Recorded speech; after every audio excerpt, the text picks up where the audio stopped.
사도행전에는 설교문이 20번이 나옵니다. 그 중에 베드로 설교가 8번이고 바울의 설교가 10번이며 야고보와 스데반이 각각 한 번씩 설교한 말씀입니다. 사도행전의 핵심 내용은 성령님의 역사하심을 말씀해 놓은 설교입니다.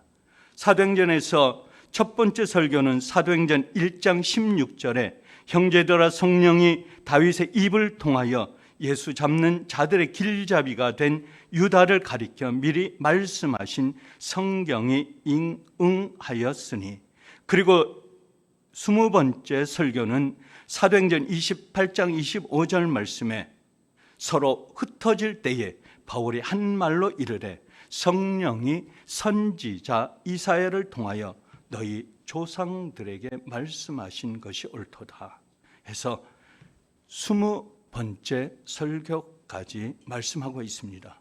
오늘 새벽 읽은 본문에서 베드로는 지금 벌어지고 있는 하나님의 큰 일에 대해 두 번째 설교를 우리에게 말씀하고 있습니다.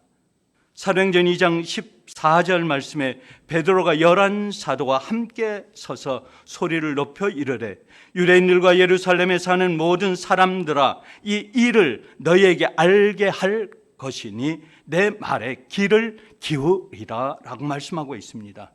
오순절 다락방에서 설교한 베드로는 닭이 울기 전 3번씩이나 주님을 부인했던 베드로가 아닙니다. 성령의 영이 충만한 성령의 사람으로 변했습니다. 15절 말씀의 때가 제3신이 너희 생각과 같이 이 사람들이 취한 것이 아니니라 라고 말씀하고 있습니다.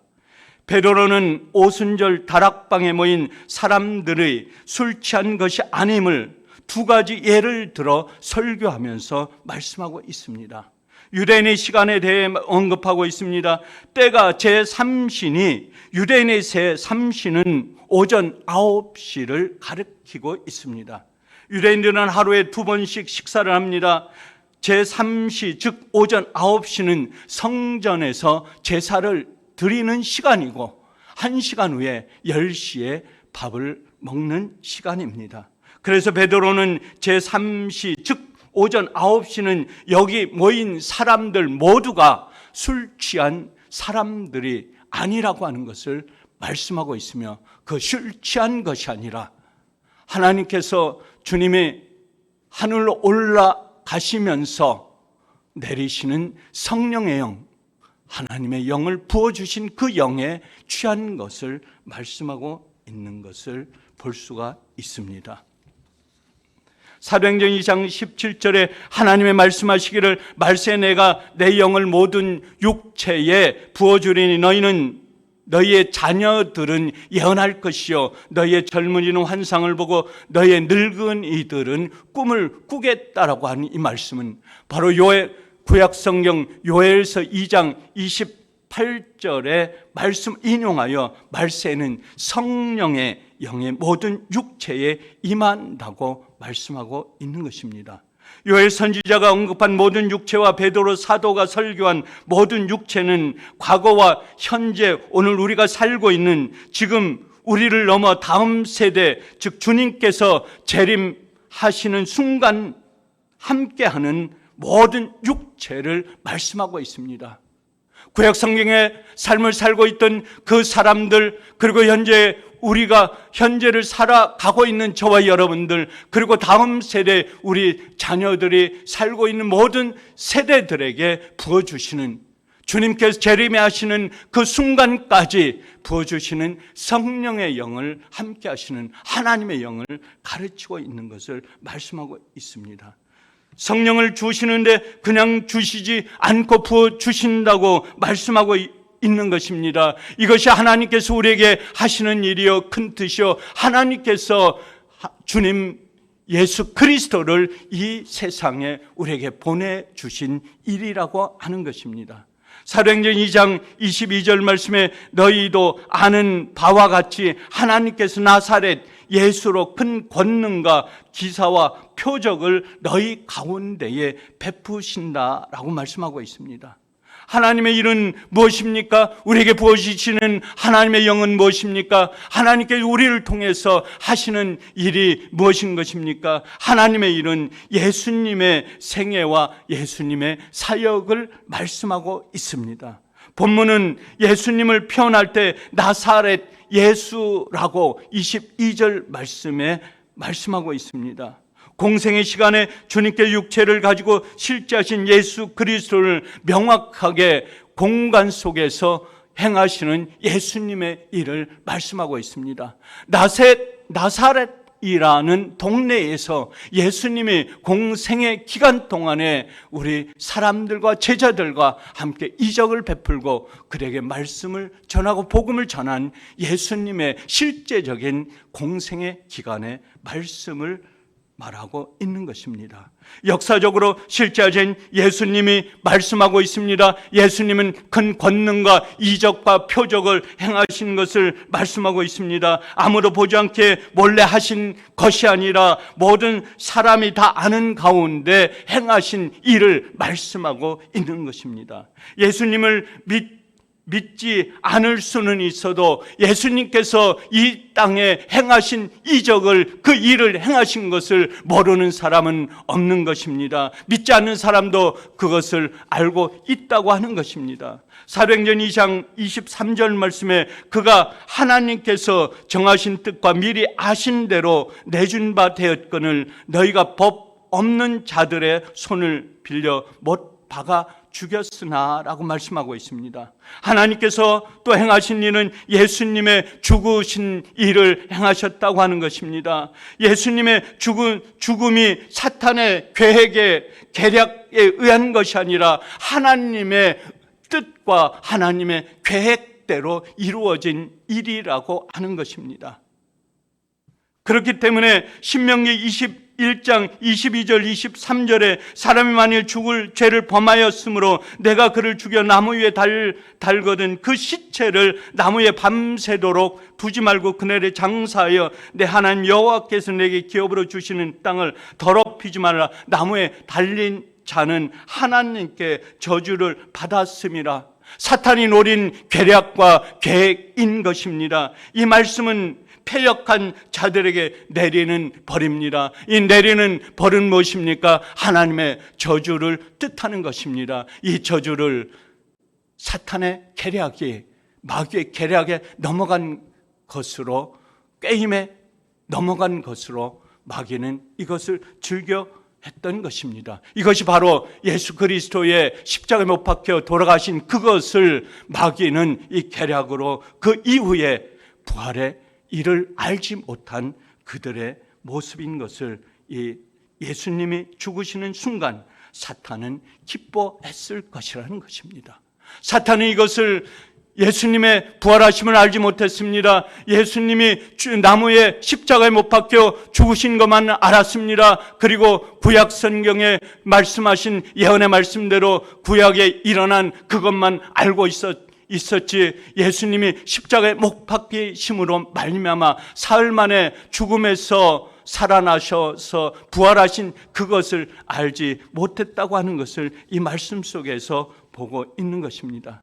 사탄은 이 모든 일이 하나님께 정하신 뜻과 미리 아신 대로 내준 바 된 것이라는 사실을 알지 못했습니다. 이것이 하나님께서 우리의 놀라운 비밀을 우리에게 알려주신 것입니다. 우리가 세상 속에서 고통을 당합니다. 어려운 일을 당합니다. 하나님의 사람들이, 하나님의 백성들이 세상 속의 삶을 살아갈 때 힘든 일, 많은 어려운 일들을 부닥치게 됩니다. 세상 사람들은 많은 것을 그가 뜻하신 대로 이뤄가는 것처럼 보입니다. 많은 뜻을 정해놓고 그들이 이뤄갑니다. 성공했다고 자처합니다. 그러나 그들의 결국은 죽음입니다. 어둠입니다. 고통입니다. 그러나 우리에게는 어려움이 있는 것 같지만 그러나 주님이 어둠 속에서 죽음 속에서 부활하신 영원한 생명의 하늘로 올려오신 하나님의 놀라운 큰 뜻을 우리에게 주신 하나님의 놀라운 비밀을 우리가 알 수가 없는 그것을 우리에게 주님께서는 부어주시는 것입니다. 왜냐하면 우리의 주님께서는 우리를 택하신 우리의 자녀들을 그냥 놓아주시지 않기 때문입니다. 하나님의 위대한 일, 하나님의 뜻하신 일은 하나님께서 우리에게 말씀해 주고 있습니다. 2장 24절 말씀에 하나님께서 그를 사망의 고통에서 풀어 살리셨으니 이는 그가 사망에 매여 있을 수 없음이라 라고 말씀하고 있습니다. 죽음은 우리에게 두려운 존재가 아닙니다. 죽음은 여기서 끝나는 것이 아닙니다. 그것을 그곳에 놓여있게 내어두지 않는다고 하는 것입니다. 예수님은 십자가에서 다 이루었다고 말씀하셨습니다. 무엇을 이루었다고 말씀하고 있는 것입니까? 예수님이 죽으셨고 그 순간 사탄은 깨달았습니다. 사망이 지배하는 칠흑 같은 어두운 공간에서 빛이신 예수 그리스도가 다시 그 공간 속을, 어둠 속을 뚫고 나와 부활의 몸으로 하나님께 이르렀다고 하는 것입니다. 사망으로 끌려가신 것이 아니라 사망의 문을 부수고 사망의 문을 뚫고 과감하게 나오신 그 부활의 주님을 우리는 보고 있는 것입니다. 그거는 우리의 삶입니다. 우리의 미래의 모습입니다. 우리의 다음 세대의 모습입니다. 우리에게 주신 하나님의 놀라운 큰 비밀이요 귀한 일입니다. 어둠의 빛이 임하면 빛은 어둠을 덮습니다. 어둠은 빛을 이길 수 없습니다. 조그만 빛이 이 공간에 비춰지면 이 공간은 환한 빛으로 비추고 마는 것입니다. 예수님께서 사망의 공간에서 왕 되심을 선포하는 순간입니다. 그 주님께서 사망에 매여 있을 수 없는 몸인 것입니다. 그렇기 때문에 주님의 자녀이신 저와 여러분들이 하나님 앞에 하나님의 놀라운 영, 하나님의 일을 우리에 행하시면서 어둠 속에 갇혀 있을 수 없다고 하는 것입니다. 그렇기 때문에 우리 몸속에 갖고 있는 그 모든 속에 있는 하나님의 영, 성령의 영은 우리의 몸속에서 세상 속으로 비춰지는 것입니다. 그렇기 때문에 우리는 놀라운 힘을 갖게 됩니다. 놀라운 영을 갖게 됩니다. 세상의 어둠을 이기고 빛을 비추는 저와 여러분이 되는 것입니다. 이것이 바로 하나님의 일이며 하나님의 역사인 것입니다. 오늘 베드로의 설교의 결론은 우리가 사랑하는 예수사랑교회 온 성도의 삶이 되어야 하는 것입니다. 베드로의 설교는 갇혀있는 삶이 아니라 그 속에 뚫고 나오신 예수 그리스도의 생명을 사도행전을 통해서 우리에게 말씀해주고 있는 것입니다. 오늘과 내일을 삶을 살아가는 저와 여러분들이 세상의 삶을 살아갈 때 오늘 우리의 강목에 해방의 빛을 주신 하나님께서 오늘의 삶을 살아가면서 세상 속에서 빛 대신 예수 그리스도의 삶이 베드로의 설교를 통해서 우리에게 주신 생명의 빛이 세상 속에서 어둠을 가르고 빛 대신 주님이 우리 심령 속에서 삶의 빛으로 세상 속에서 어둠 속에 있는 자들에게 빛으로 인도하고 우리가 세상 속에서 오늘 하루도 승리하는 삶을 살아가시는 예수사랑교회 온 성도가 되시기를 주의 이름으로 간절히 축원합니다. 감사하신 아버지 하나님, 오늘도 주님 베드로의 설교를 두 번째 설교를 통해서 저에게 주신 주님의 놀라운 일, 주님 어둠 속에 갇혀 있냐냐고 빛으로 오신 그 주님을 바라보며 어둠의 칠흑 같은 어둠 속을 가르고 나사렛 예수로 오신 그 주님께서 생명의 빛을 부활의 주님께서 주님 오순절 다락방에 성령의 영을 부어주시면서 그들에게 생명의 빛, 영원한 생명, 영원한 빛을 주신 그 주님을 바라보면서 오늘 하루도 삶을 살아가는 예수사랑교회 온 성도가 되게 하여 주시옵소서. 감사하오며 우리 주 예수 그리스도의 이름으로 간절히 기도드리옵나이다. 아멘.